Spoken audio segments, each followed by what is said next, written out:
Good morning, everyone. This is Kathy McBreen from the Spectrum Group. Welcome to our webinar, our monthly webinar about our index and some of our research. We're hoping everyone had a great 4th of July holiday, and we're excited to share with you some of our findings from this particular month. With us today, I have George Walper, the president of Spectrum Group, and he's going to talk to us a little bit today about our monthly Millionaire and Affluent Investor Index, and then we're going to talk briefly about some research that we just pulled out of the field on advisor preferences by investor profiles. So with that, I'll turn it over to George. Good morning, everyone. This is an interesting month for our index. Sometimes timing is everything. Sometimes you hit perfect timing, sometimes you don't. This was fielded, or meaning we asked folks the survey questions right before the final vote for the Brexit announcement in Europe and the UK was announced. So a number of these optimistic figures we think could have been influenced had this been done the Monday and Tuesday when the market had significant volatility. But at the same time, when the markets bounced back somewhat, sometimes the index is influenced by 2 or 3 days over a month. So the numbers we're going to talk about here is prior to the announcement of the vote. It actually was also most likely influenced by the fact that prior to this time, all the polling indicated that the UK was going to vote to stay in the EU. So it will be clearly interesting to see what happens next month. When we look at the index, for those of you that are somewhat familiar with it, we look at two categories: the overall affluent market, which is investors with $500,000 in net worth and above, not including their primary house or their primary residence. And then we look at the millionaire market, which is above that. So you see that when you compare this month to last month, you see that it is trending upward 4 points and from last month, and then compared to a year ago, it's also up. So that's kind of interesting. It's also been trending upwards in a positive directions for the 6 months of this year. So we always like to look at trends. And as you can tell from my opening comments, 1 month at a time is kind of depending on what news or what events or what market swings are happening to them. The other thing that just put context around these numbers, because it's always a pretty narrow band, this is actually on a 200-point scale from minus 100 to plus 100. So you see the Millionaire Index at 9 and the Spectrum Affluent Index at number 4. That's what those numbers indicate. For those of you that have seen this in the past, and for those of you that haven't seen this before, I in particular like to talk about the past 12 months, which is the upper part of this chart, and then the bottom part is the history of this back to 2004. Even in 2016 and the last half of 2015, you see the continued sort of roller coaster volatile ride that wealthy investors experience on any given month to month.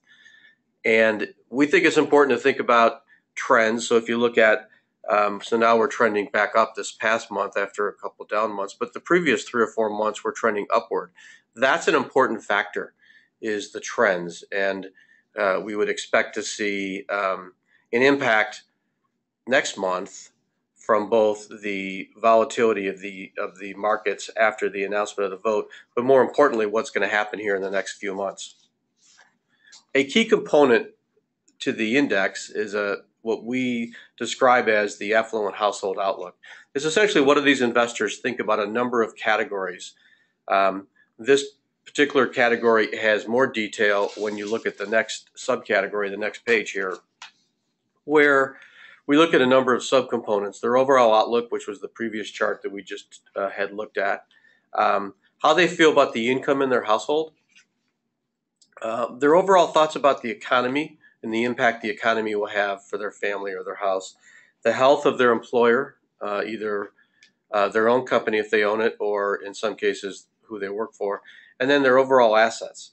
And you see some very interesting trends here that, in particular, what we think are the most critical, income and the economy, are trending downwards.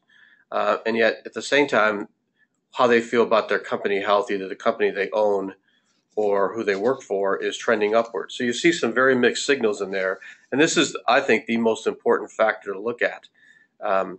We should have also said that in the beginning, today's call. If you have any questions, just click on the little button there that says questions, and we'll see them and talk about them as they come up.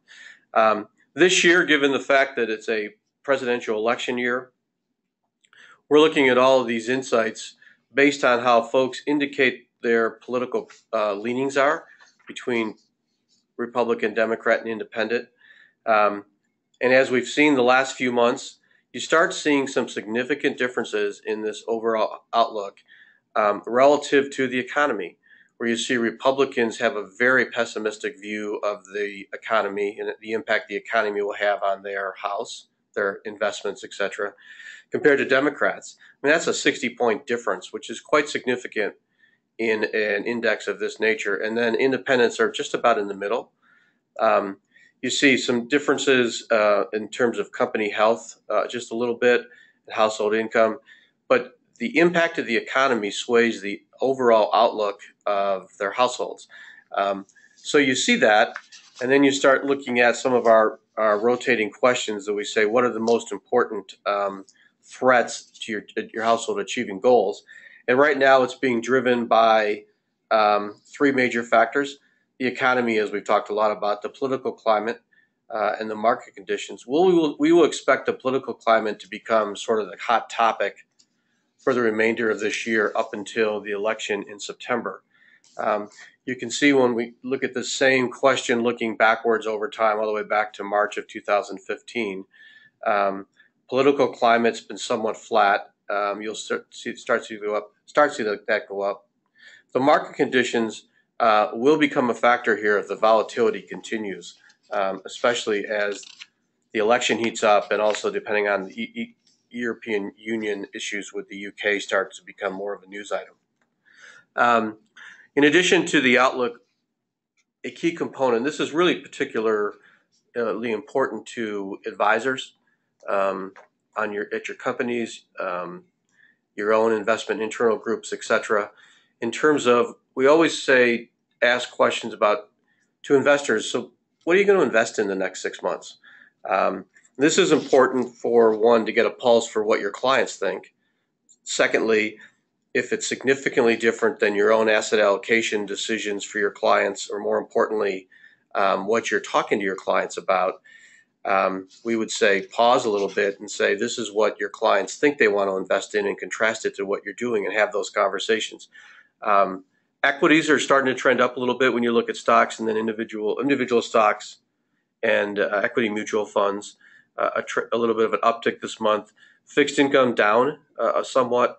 Cash, and we'll see cash here in a little bit more detail, and then real estate's tracking up. So those are all sort of pulses. When we look at the same thing from a political party, what's interesting is when you think of the significant difference about how people feel about the economy based on their political preferences.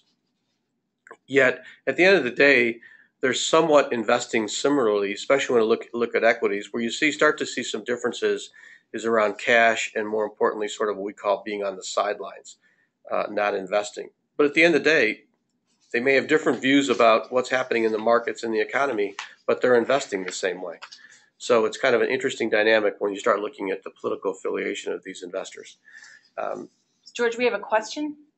The question is asking you, what do you anticipate will happen with some of these investment preferences throughout the fall as we go through the election cycle?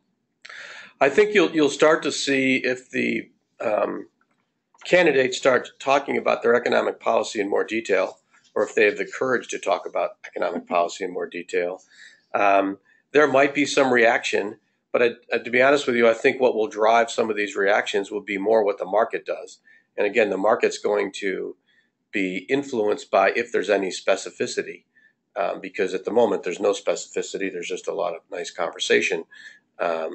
But we will have to see what happens relative to if people have the courage to get detail out on their websites, the candidates, and in their debates, what happens. This might influence their investing.